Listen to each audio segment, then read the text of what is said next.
আব্বা আমি আসবো, আমি তো যাই আর ভাইকে আমার মেয়েকে আমি আর আনতে পারিনি।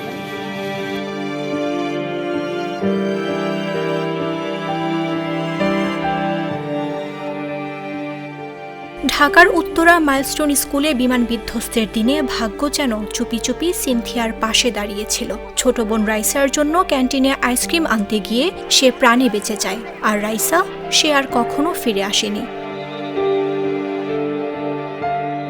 শুক্রবার সকালে গণমাধ্যমে কথা বলেন তাদের বাবা শাহাবুল শেখ। কণ্ঠে অসীম শোক আর অসহায়ত্ব নিয়ে বলেন, 2 মেয়েকে স্কুলে দিয়ে এসেছিলাম। ছোটজন শেষ হয়ে গেল, বড়জন বেঁচে আছে, কিন্তু ও এখন আর স্কুলে যেতে চায় না। ওই অবস্থায় কাঁদতে কাঁদতে বাসায় গেছে। এক রিক্সাওয়ালার কোনোদিন কান্দে না, রিক্সাওয়ালার বাসায় নিয়ে পৌঁছাই দিচ্ছে, ভাড়াও নেয় নাই। ও বাসায় যেয়ে বলতেছে আব্বু রায়সামণি নাই। আমাকে কে রায়সামণি কয় মানে বোম পড়ছে। ও তো বিমান লিখছে জানে না, ওরা বলছে যে বোম পড়ছে। আমি সংবাদ পেয়ে দৌড়ে আসছে। আর এখন কিভাবে বাচ্চা দেবো? বাচ্চা তো এখন চাইতে চায় না, তারা তো আতঙ্কের ভিতরে আছে। আমার নাকি ব্যায়ামবাষ্ট হয়। এদের আমরা আবদার জানাইতেছি, এদের মাইলস্টোন বা এয়ারফোর্সে কোনো একটা এদের করতে হবে। রাইসা ছিল 3 ভাই বোনের মেজো। বড় বোন সিনথিয়া, ছোট ভাই রাফসান। ফরিদপুরের বাজরা গ্রামের ছোট্ট বাড়ি থেকে ঢাকায় স্বপ্ন দেখতে এসেছিল তারা। মা মিম সুলতানা কাঁদতে কাঁদতে বলেন, সেদিন রাইসার প্রিয় রুই মাছ রান্না করেছিলেন। কে জানতো ওটাই তার শেষ খাওয়া। পরে এসে ডাইনিং টেবিলে গিয়ে বসে চেয়ারে, আম্মু আমাকে ভাত খাওয়াই দাও।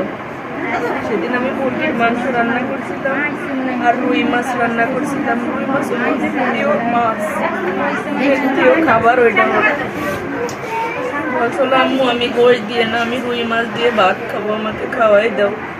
পরে আমি ওকে রুই মাছ দিয়েই ভাত খাওয়াই দিছি। পরে টিফিন যখন ওর বেগে ভর্তি যায়, দেখি ও অঙ্ক খাতা ছিঁড়ে কেজি দিয়ে কেটে হাত পাখা বানাইছে, পুতুলাকে পুতুলের রং করে খাতার সঙ্গে লাগাই রাখছে। ওইগুলো দেখে ওরে আমি একটু রাগ করছি, তুমি কেন এত দুষ্টামি করো রাইসা? প্রতিদিন তুমি খাতা কাটো কেন আম্মু? পরে ও আর কিছুই আমার এমনি কিছুই আমার বলে না, রাগ করলে চুপচাপই থাকে। ওই ওর সঙ্গে আমার শেষ কথা ওই ডাইনিং টেবিলে খাওয়ানো পর্যন্ত আর কোনো কথা ওর সঙ্গে আমার হয়েই নেই। আর এরপরে তো সব কিছু শেষ হয়ে গেছে, আর আমার পাখিও পুরোই গেছে। রাইসার নানি বলেন, বড় হয়ে ডাক্তার হওয়ার স্বপ্ন দেখত রাইসা। ডাক্তারে আমার আম্মুরে ছিল, কত কষ্ট হয়েছিল।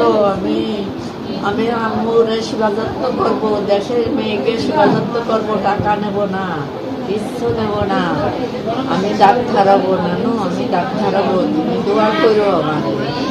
কত কথা পায়। এখন সেই আকাশ যেখানে একসময় রাইসা আঙ্গুল তুলে বিমান দেখত, সেই আকাশই যেন সবাইকে কাঁদিয়ে দিল। এক বোনের প্রাণ ভরা হাসি মুছে গেছে, অন্য বোন নিঃশব্দে বাঁচা শিখছে শোকের ভিতরে। এই শোক কোনো পরিবারের একার নয়, এটা গোটা দেশে হৃদয় ভেঙে দেওয়া এক অধ্যায়। নিউজ ডেস্ক, জাগো নিউজ।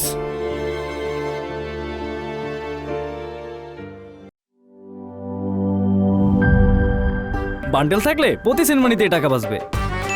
বিকাশ সেনমানি বান্ডেল কিনে জিতুন প্রতি লেনদেনে।